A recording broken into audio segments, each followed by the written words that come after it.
नमस्कार, मैं अंजना और आप देख रहे हैं द बीट से सिटी हलचल। आइए रुक करते हैं आज की बड़ी खबर पर।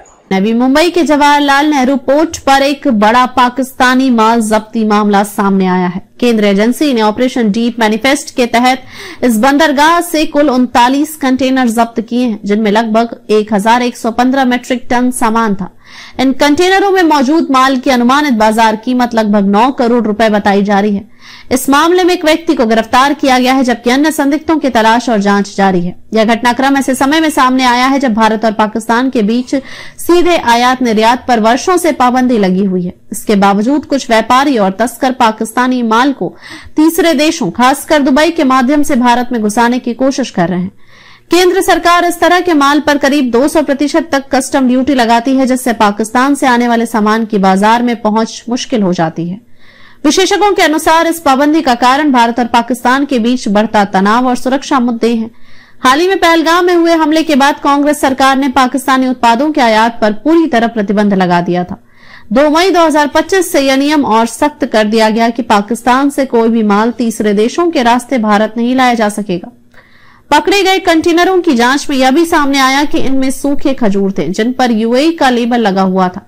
हालांकि जांच में पता चला कि ये खजूर असल में पाकिस्तान से कराची पोर्ट से सीधे आए थे और दुबई के जावेली अली पोर्ट से होते हुए भारत भेजे गए थे। इस तरह नकली लेबल लगाकर माल की असलियत छुपाई गई थी।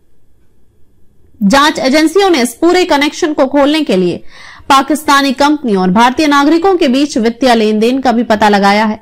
यह साफ संकेत है कि इस मामले में एक जटिल तस्करी नेटवर्क सक्रिय है, जो पाकिस्तानी माल को भारत में घुसाने की कोशिश कर रहा है।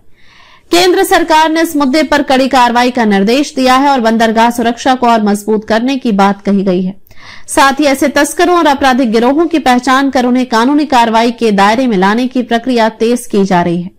इस मामले में यह भी स्पष्ट होता है कि भारत पाकिस्तान के बीच व्यापारिक संबंध पूरी तरह खत्म नहीं हुए हैं, बल्कि एक छिपा हुआ बाजार तीसरे देशों के माध्यम से काम कर रहा है, जो सुरक्षा और कस्टम नियमों के लिए खतरा बन सकता है। ऐसे में सरकार के लिए आवश्यक है कि वह सीमाओं और बंदरगाहों की निगरानी को और अधिक सख्त बनाए, ताकि देश की सुरक्षा और आर्थिक हितों की रक्षा हो सके। विशेष रूप से यह मामला भारतीय उपमहाद्वीप की राजनीतिक और सुरक्षा स्थितियों को भी दर्शाता है, जबकि दोनों देशों के बीच राजनयिक रिश्ते तनावपूर्ण है। ऐसे हालात में तस्करी और अवैध व्यापार को रोकना और भी चुनौतीपूर्ण हो जाता है।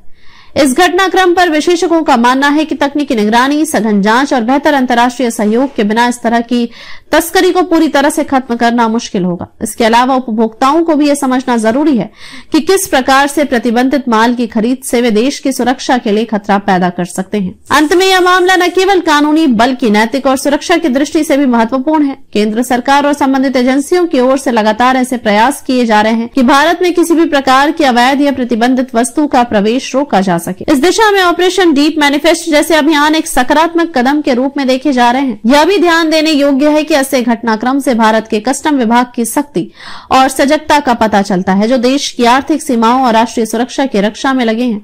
आगामी दिनों में इस मामले में और खुलासे होने की उम्मीद है, जिससे तस्करी के पूरे नेटवर्क का भंडाफोड़ हो सके। अब तक के लिए बस इतना ही। फिर मिलते हैं एक ऐसे ही बड़ी खबर के साथ। तब तक के लिए नमस्कार और देखते रहिए द बीट से सिटी हलचल। अगर आपको ये वीडियो पसंद आई हो तो इसे लाइक करें व शेयर करें। ऐसी लेटेस्ट अपडेट पाने के लिए बेल आइकन को प्रेस करना ना भूलें। अगर आप हमें फेसबुक या फिर इंस्टा के माध्यम से देख रहे हैं तो हमारे पेज को फॉलो जरूर करें। धन्यवाद।